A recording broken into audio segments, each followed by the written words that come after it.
Today is difficult. Tomorrow is much more difficult. The day of tomorrow is beautiful. Most people die tomorrow evening. අපි හැමෝම මේ ලෝකෙට එන්න හේතුවක් තියෙනවා. අපි හැමෝගෙම ඇඟ ඇතුලේ හැංගිච්ච කෙනෙක් ඉන්නවා. එයා තමයි ඔයාගේ ජීවිතය ඇතුලේ වෙන්න කැමතිම කෙනා. ඒ කැමති කෙනා එක්ක ඔයා කරන්න ආස දේවල් තියෙනවා. ඔයා කැමති සින්දු කියන්න, රඟපාන්න, කෑම උයන්න, එහෙම නැත්නම් ඇඳුම් අහන්න, එහෙම නැත්නම් ෆොටෝග්‍රැෆර් කෙනෙක් වෙන්න, මෙන්න මේ වගේ ගොඩක් දේවල් තියෙනවා. මේ හැමදේම කරන්න ඔයාගේ හිතේ ආසාව තියෙනවා. හැබැයි ඒක අසාර්ථක වේද කියන ලොකු බයකුත් ඔයාගේ හිතේ තියෙනවා.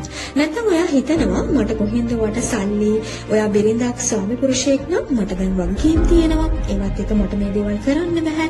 මම දැන් වයසයි. ඔන්න ඔය වගේ ඔයාගේ හිතින්ම ඔයා මවාගත්ත සීමා ටිකක් නිසා ඔයාට ඔයාගේ හොඳම වර්ෂන් එක වෙන්න තියෙන අවස්ථාව ඔයා විසින්ම මගහැර ගන්නවා. ඔයාට සුපුරුදු කම්ෆර්ට් සෝන් එකේ ඉඳලා වැඩ කරන්න හිතනවා නම් ඒ වැඩේ අසාර්ථක වෙන්න තියෙන ඉඩකඩ වැඩි. හැබැයි ඔයාගේ ඒ හීනෙ වෙනුවෙන් ඔයාගේ ඇක්ෂන් එකත් එක්ක ඔයාගේ මයින්ඩ් සෙට් එක හරියටම ටැලි කරනවා නම් මම විශ්වාසයෙන් කියනවා ඔයාට ඒ දේ අනිවාර්යයෙන්ම කරන්න පුළුවන්. මම දැන් ඔයාට කියන්නේ අන්න ඒ වගේ කතාවක්. 1964 සැප්තැම්බර් 10 චීනයේ හරිම දුප්පත් හොලී නිවසක ඉපදී වයස අවුරුදු 35ක් වෙද්දී මුළු ලෝකයේම ආර්ථිකයේ හොල්ලන ධනවතුන් කිහිප දෙනා අතරට ආපු ජැක්මගේ කතාව. 1964 කියලා කියන්නේ චීනයේ ඊතරම්ම ජනප්‍රිය රටක් වෙච්ච කාලයක් නෙමෙයි. ජැක්ම කියන්නේ පුංචි කාලේ ඉඳලම අධ්‍යාපනයේ දක්ෂයෙකුත් නෙමෙයි. එයාට කියලා තිබුණේ පුංචි බයිසිකලයක් විතරයි. හැබැයි ජැක්මට ආසාවක් තිබ්බා පොඩි කාලේ ඉඳලම ඉංග්‍රීසි භාෂාව ඉගෙන ගන්න. ඔහු ඒ වෙනුවෙන් හැමදාම පාන්දර 5ට ඔහුගේ පුංචි බයිසිකලයෙන් ෂැංගෝවල තිබුණු එක්තරා හොටෙල් එකකට ගියා. එහිදී විවිධ රටවලින් පැමිණි විදේශිකයන් ගණනාවක් සමග කුළු පඟවෙමින් තමන්ගේ රටේ ලස්සන තැන් පෙන්වමින් ඉංග්‍රීසි භාෂාව හදාරීම සිදු කළා. ඔහු මේ ආකාරයට අවුරුදු 9ක් මේ වැඩේ එක දිගටම සිදු කළා.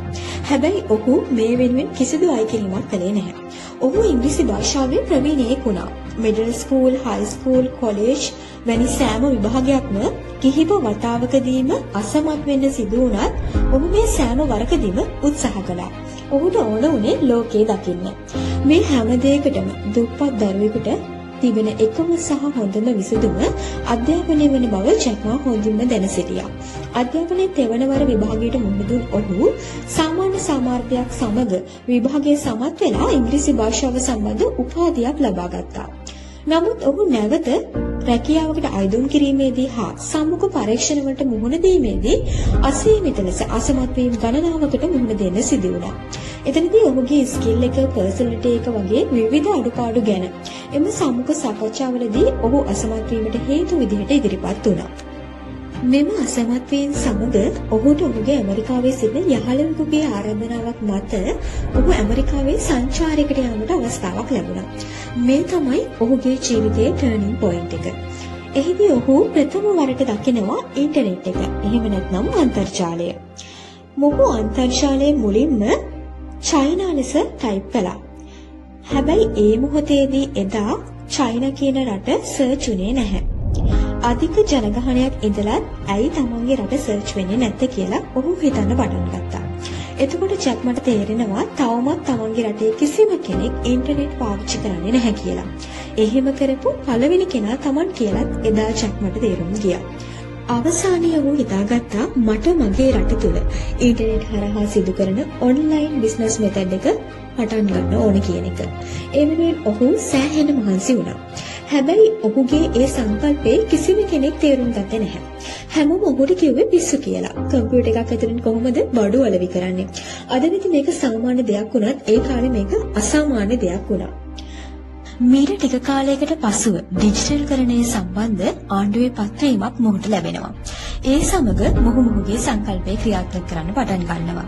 කුඩා පිරිසක් සමග තමන්ගේ කුලිය නිවසේ මොහු අලිබබා නමින් සමාගමක් ආරම්භ කරනවා. ආරම්භයේ මේට ආයෝජනය කරන්න කිසිදු පුද්ගලයෙක් ඉදිරිපත් වෙන්නේ නැහැ. මෙලෙස මොවුන් ඔවුන්ට උපරිම මහන්සියෙන් වැඩ කරන විට ප්‍රථම වරට එක් දිනක් ඩොලර් මිලියන 20ක ආයෝජනයක් ලැබීම හරහා ඉන් නොනැවති අලිබබා ආයතනයට ආයෝජන කලා ඒම ආරම්භ කරනවා. අද වන විට ලෝක ආර්ථිකයේ හොල්ලන ලොකුම බලවතා බවට ජැක්මා පත් වෙලා ඉන්නවා. ඉතින් ඔබ තවමත් ප්‍රතිහාරයක් වෙයි කියලා ඔහේ බලාගෙන ඉන්නවද? එහෙම ප්‍රතිහාරයක් වෙනවා නම් ඔබ විශ්වාස කරන්නේ මොන වගේ දෙයක්ද? ටිකට් එකක් හැදෙන එකද? එහෙම නැත්නම් වීඩියෝ එකක් වෛරල් වෙන එකද? එහෙමත් නැත්නම් වාසනාවට කියලා යම්කිසි දෙයක් ලැබෙන එකද? ඔව්. එහෙම දේවල් වෙන්න පුළුවන්. හැබැයි ඔයා මතක තියාගන්න ඕන කාරණාව තමයි ටිකට් එකක් ඇදෙන්නත් ඔයා ටිකට් එකක් අරන් තියෙන්න ඕනේ. වීඩියෝ එකක් වෛරල් වෙන්නත් ඔයා වීඩියෝ එකක් කරලා අප්ලෝඩ් කරලා තියෙන්න ඕනේ. ඉතින් අවසානයේ අපිට එන්න තියෙන නිගමනය තමයි ප්‍රතිහාරයක් වෙන්නත් ඇක්ෂන් එකයි මයින්ඩ්සෙට් එකයි දෙකම ක්‍රියාත්මක වෙන්න ඕනේ. අවසානයේ කුලී නිවසක සිටි සිය එකම වත්කම ලෙස බයිසිකලයක් පැදී දෙවන වර සාමාන්‍ය සාමාර්ථයක් සහිත විභාගයේ සමත් වූ විවිධ පෞරුෂත්ව ගැටලු මත අවස්ථා ගණනාවකදී අසමත් වූ ජැක්මා ලෝක ආර්ථික බලවේගක වෙමින් ඔහුගේ ජීවිත කතාව පිළිබඳ සිදු කළ මාධ්‍ය සාකච්ඡාවකදී ඔහුගේ සම්පූර්ණ ජීවිත කතාව එක වාක්‍යකින් ප්‍රකාශ කරනවා. ඔහු කියනවා අද දුෂ්කර වනු ඇත, හෙටය වඩාත් නරක අතට පත් වනු ඇත. නමුත් නුදුරේ දිනක නැවත හිරු පායනු ඇත.